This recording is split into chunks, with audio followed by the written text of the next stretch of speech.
بسم اللہ الرحمن الرحیم۔ السلام علیکم عزیزان محترم، آج 7 رمضان المبارک ہے اور آج کا دن تاریخ میں کسی سانحے سے کم نہیں ہے۔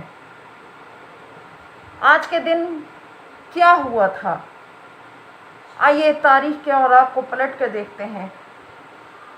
عزیزان محترم، آج کے دن یعنی 7 رمضان المبارک کو مولائے کائنات حضرت علی علیہ السلام کی والدہ گرامی جناب فاطمہ بنت اسد اس دنیا سے چلی گئی تھیں۔ عزیزان محترم، مولائے کائنات حضرت علی علیہ السلام مسجد نبوی میں تھے کہ پیغام آیا کہ جلدی گھر پہنچیے، اور جب میرے آقا و مولا گھر آئے تو کیا دیکھا کہ جان سے زیادہ محبت کرنے والی ماں اب اس دنیا میں نہیں ہے۔ آپ نے جب یہ منظر دیکھا تو الٹے قدموں روتے ہوئے مسجد نبوی میں تشریف لائے۔ اللہ کے رسول جناب محمد مصطفیٰ صلی اللہ علیہ وآلہ وسلم نے جب آپ کو روتے ہوئے دیکھا تو پوچھا، یا علی کیا ماجرا ہے؟ عزیزان محترم، اللہ کے ولی یعنی مولائے کائنات حضرت علی علیہ السلام روتے ہوئے کہا، یا رسول اللہ، آج میری ماں اس دنیا کو چھوڑ کر چلی گئی۔ اللہ کے رسول نے جب یہ سنا، آپ کے ہاتھوں سے آپ کا امامہ چھوٹ گیا۔ روتے ہوئے مولائے کائنات کے ساتھ گھر کی طرف آئے اور کہا، یا علی، وہ آپ کی ماں نہیں تھیں، وہ میری بھی ماں تھیں۔ انہوں نے اس وقت میرا ساتھ دیا جب کوئی میرا ساتھ دینے والا نہیں تھا۔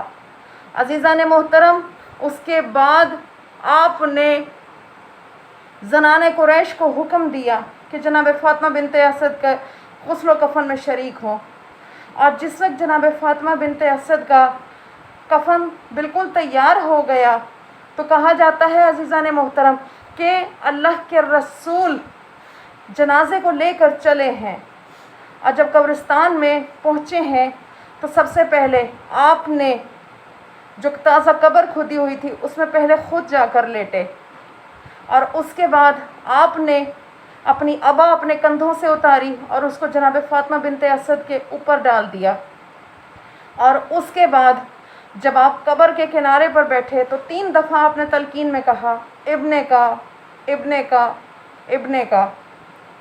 جب جناب فاطمہ بنت اسد کو دفن کر دیا گیا تو صحابہ کرام نے پوچھا، یا رسول اللہ، آپ سے آج ہمیں 3 باتیں سننے کو ملی اور دیکھنے کو ملی، آپ نے ایسا کیوں کیا؟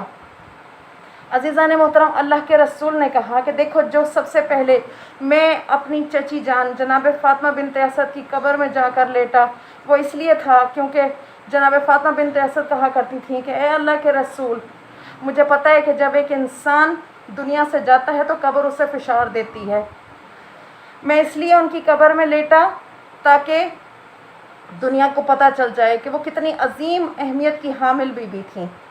اس کے بعد کہا کہ میں نے انہیں اپنی چادر کا کفن، اپنی چادر بطور کفن ان کے کفن کا حصہ بنائی۔ کیوں دی؟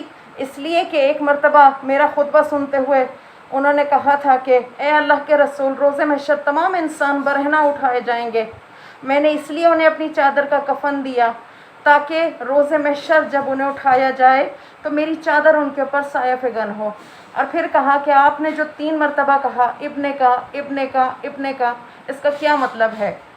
تو اللہ کے رسول نے مسکرا کر کہا کہ جب میری چچی جان کو قبر بند کر دی گئی تو میں نے ان سے کہا کہ جب منکر نکیر آپ سے سوال کرنے کے لیے آئیں تو انہیں پیغام دے دیجئے گا کہ میرا بیٹا علی ابن ابی طالب علیہ السلام میرا امام ہے۔ ویڈیو پسند آئے تو لائک، سبسکرائب اور شیئر کرنا مت بھولیے گا۔